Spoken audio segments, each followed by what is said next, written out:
Begitu sekjen juga sama seperti itu. Masih takut juga saudara. Iya, yang mulia. Saudara naik. Tadi saya sampaikan tidak saja dalam perspektif takut. Saya kan ada dua yang tadi saya sampaikan. Dilema itu menghantui saya. Yang pertama tentu yang pertama takut tadi. Yang kedua adalah saya punya SK yang di situ ada tanggung jawab yang harus saya lakukan. Iya. Itu yang harus terus berjalan. Kenapa saudara tidak ikut seperti Pak Momon? Langsung oleh Prof. Imam. Iya. Ketakutan apa sih yang waktu itu yang saudara rasakan? Apa yang bikin saudara takut? Apakah jabatan saudara nanti terancam atau apa?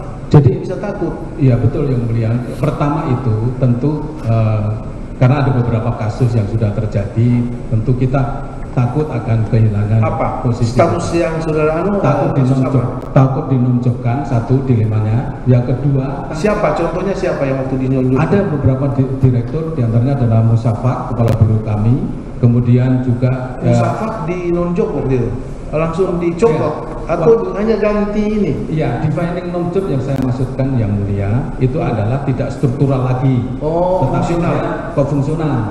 Masih ada jabatan fungsional. Ada jabatan fungsional. Iya, tapi bukan struktural lagi. Ya. Itu yang bikin saudara takut. Iya, betul.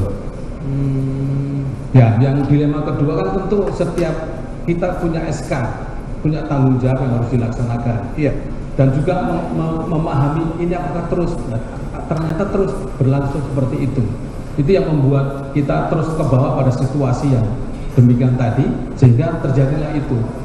Takut menyampaikan karena takut dinonjolkan dan lain sebagainya. Kemudian yang kedua, karena dilema tanggung jawab itu harus ada supaya pelayanan publik tetap jalan dan lain sebagainya. Itu yang baik.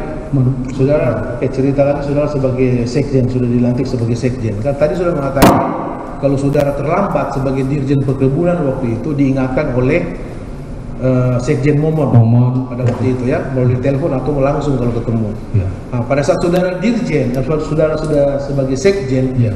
Apakah saudara juga seperti itu mengingatkan para dirjen apabila ada keterlambatan? Betul yang mulia.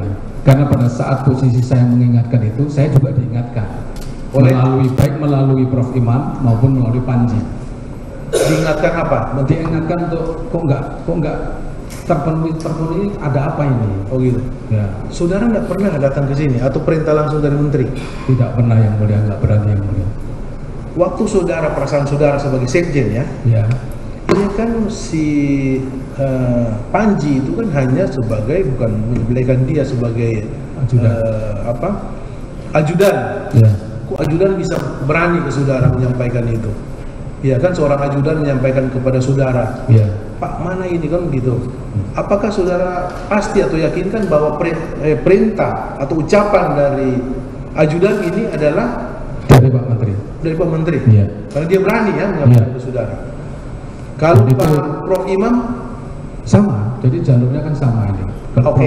Setelah saudara mendapat peringatan atau teguran dari apakah itu melalui Panji maupun Prof. Imam, itu saudara langsung sampaikan satu yang sharing tadi.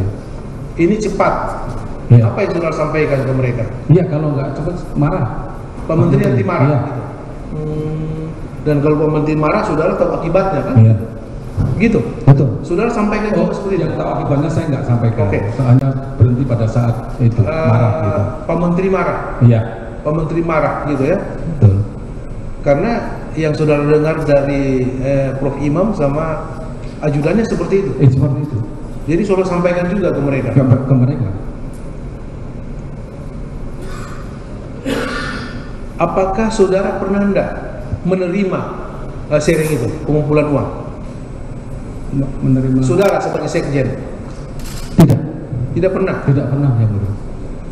Atau mendapat catatan bahwa sharing yang sudah terkumpul, saudara mengecek nggak setelah saudara sekjen ke bawah? Ya. Uang yang terkumpul ini gimana?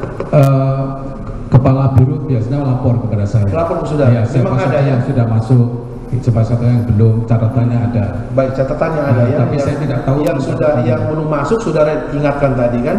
Sudah ingatkan. Kapan ingatkan? Kapan saudara store itu? Iya. Gitu. Bahasa ininya kan begitu. Dan ada catatannya ya? Ada catatannya yang beri. Itu yang saudara. Saudara dari Dirjen sama perasaannya tadi kan, takut saudara kumpul karena takut jabatan saudara. Begitu Sekjen juga sama seperti itu. Masih takut juga saudara. Iya, kan jabatan saudara naik. Tadi saya sampaikan tidak saja dalam perspektif takut. Saya kan ada dua yang tadi saya sampaikan, dilema itu menghantui saya. Yang pertama tentu takut tadi, yang kedua adalah saya punya SK yang di situ ada tanggung jawab yang harus saya lakukan. Iya. Itu yang harus terus berjalan. Kenapa saudara nggak ikut seperti Pak Momon? Pak Momon kan kemarin berani mengatakan bahwa dana tidak ada. Gitu. Kalau pemahaman saya, mohon maaf ya, kalau boleh saya meluruskan, ya sebenarnya posisinya sama, cuman Momon tidak langsung sampaikan kepada, tapi lewat Prof. Imam dan juga Maman yang aktif dalam konteks teknis pengumpulan daripada sharing uang itu yang saya pahami pada saat kan masih zamannya Momon yang jadi terdakwa malah saudara. Ya, maksud saya yang iya kan, berarti Pak penyidik itu punya data loh. Iya, bukan saya membela Pak Momon, bukan, saya tidak membela Pak Momon. Izin yang mulia, betul. Penyidik pasti punya data, tidak mungkin tidak punya data kalau sampai hanya saudara menjadi terdakwa, Pak Momon malah tidak diapa-apakan hanya sebagai saksi. Oh, tidak ke situ arah saya, mohon izin yang mulia. Iya kan? Begini. Download Tribun X sekarang, menghadirkan lokal menjadi Indonesia.